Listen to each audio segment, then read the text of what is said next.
Namaste. This is JVN Dr. Devendra Kumar Gora. In continuation of the previous lecture, today we will discuss about the characterization in that are discussed in poetics by Aristotle. Uh, According to Aristotle, as he discusses, idealizes the imitative man as a better, and comedy caricature it shows men as worse than they actually are. Tragedy idealizes brings out the hidden possibilities embedded in man. So the characters in a tragedy are real man and woman. They are of the better sort. Further, by a judicious process of selection and elimination, the reality is heightened and the goal in them is made more prominent and impressive. A skillful painter paints from reality, but the objects painted is made to look more beautiful than the original. It is still reality, but reality is idealized. In the similar manner, the poet has reality as his basis. He depicts real man and woman, but he idealizes reality and therefore represents men finer, noble than they actually are in their real life. Aristotle deals with this art of characterization in chapter 15 of the seminal books Poetics. He lists four essentials of successful characterization. Number one is the characters must be good. A character is good if his words, action reveal that his purpose is good. In ancient Greece, women were considered inferior beings and slaves were considered worthless, means not of any use. But Aristotle says when introducing a tragedy, even man and slave must be shown to have some goods in them. Entirely wicked characters, even when assigned minor roles, are unfit for the tragedy. So wickedness may be introduced only when required by the necessity of the plot. Willful introduction of wickedness must be avoided. When introduced, even wicked characters must be made good in some respect. Wickedness must be mixed up with some good as in actual life. In other words, we can say Aristotle favors complex characters. Just as a successful painter makes his portrait more beautiful than the original and still retains to likeness to the original, in the similar manner, the poet must represent his characters better, more dignified, and must preserve the likeness of the original. So, this is uh, the Aristotle means by this term good. The word has been variously interpreted by the different critics. While some critics have interpreted the word in the sense of general moral quality revealed in the actions, more specifically in the choice the character makes. Some has explained it good means the fine, noble, and the character should be fine as the plot permits.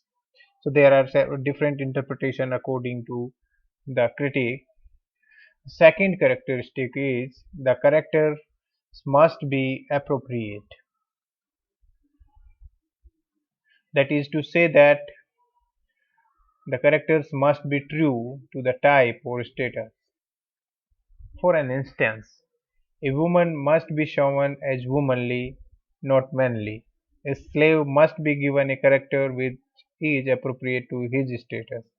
So manliness would not be appropriate in a woman, dignity and nobility in the slave that will be inappropriate.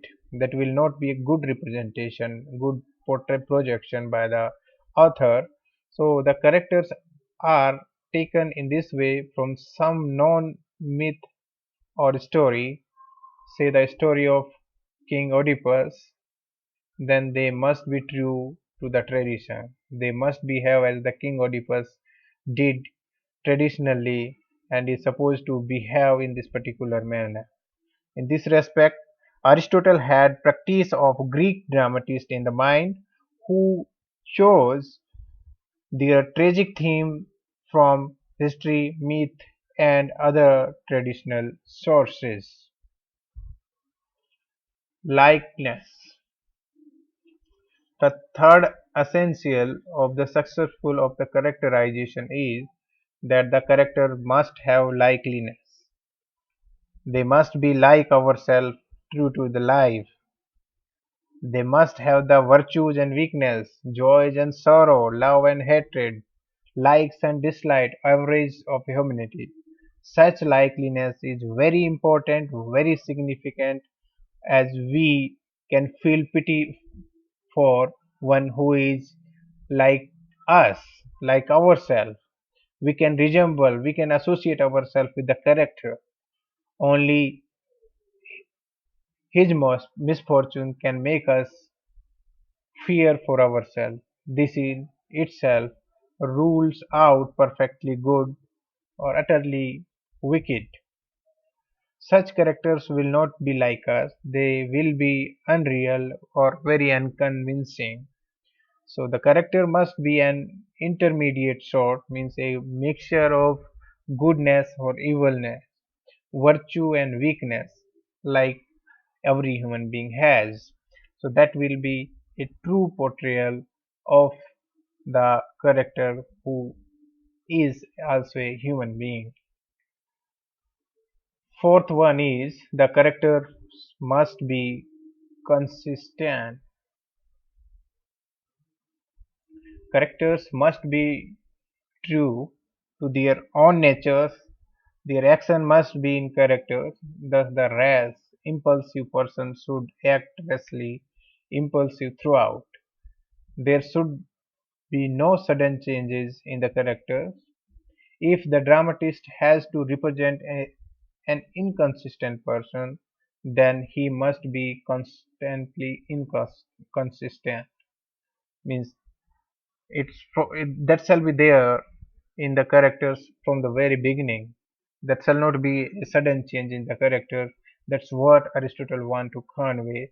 He emphasizes on the point by saying that the actions of the characters that must be necessarily outcome of his nature. It shall not be very unnatural. He should act as we may logically expect as a man of his nature to act under the limited or given circumstances, just as the incidents must be causally connected to each other, so also the various actions of the characters must be necessary or probable consequences of his character situation in which he is placed. This is all about the characters. Thank you very much for listening me carefully.